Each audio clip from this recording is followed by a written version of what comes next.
What we're trying for is a very high overview of musical development in terms of a vocabulary constantly being enriched by more and more remote and chromatic overtones. It's as if we could see the whole of music developing from prehistory to the present in 2 minutes. Now, let's again pretend we're hominids and that the smash hit of the moment is, let's say, Fair Harvard.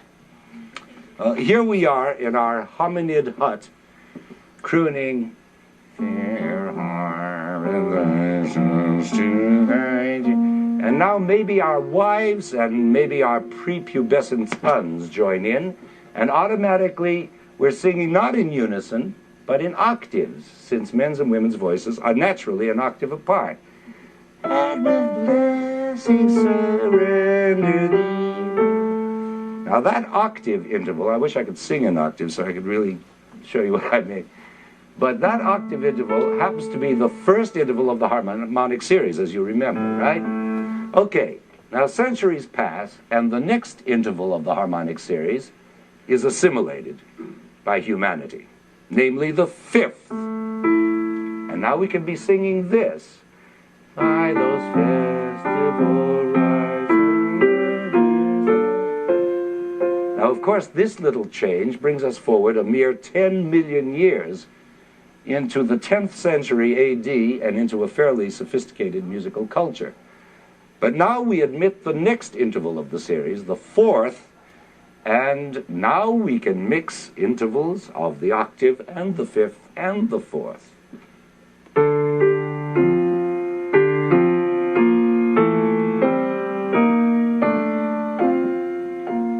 Now that's beginning to sound like polyphony. And again comes a great leap as music absorbs the next overtone, the third, and just listen to the difference. It's a whole new music, richer, mellower, with a new coloristic warmth. And as we know, this new interval of the third, because I like the older sound better, but anyway, as we know, this new interval of the third introduces into music the phenomenon of the triad, so that now Fair Harvard can begin to sound more like its Victorian self. And so there is born what we now call tonal music, a stable tonal language firmly rooted in the basic notes of the harmonic series, the fundamental and its first different overtone, the fifth, now and forevermore to be known as the tonic and the dominant. And that fifth interval really does dominate, because once this tonic-dominant relationship is established, it's a field day for composers. There can now be fifths of fifths of fifths of fifths, each one of them a new tonic producing a new dominant, a whole circle of fifths, 12 of them in fact, always winding up with the starting tone, where they're proceeding upwards, let's say from the low C, G, D, A, E, B, F sharp, C sharp, G sharp, D sharp, B flat, F, C. That's again C, believe it or not. Or proceeding downwards, starting from that, C, F, B flat, E flat, A flat, D flat, E flat, sorry. C, back to C. That's a circle of 12 fifths, and that's the answer I promised you. That's how we get the 12 different tones of our chromatic scale.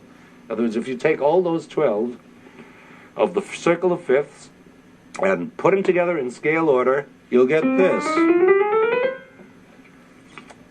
And what's more, those 12 notes generate a circle of 12 keys through which, thanks to the perfecting of the tempered system, composers can now go freewheeling at their own chromatic pleasure.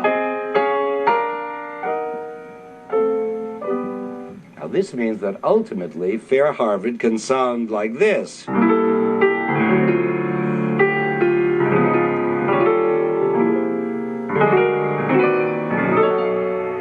Now that's chromatic porridge. And in our own century, it's going to become goulash. how does music contain this loose, runny chromaticism?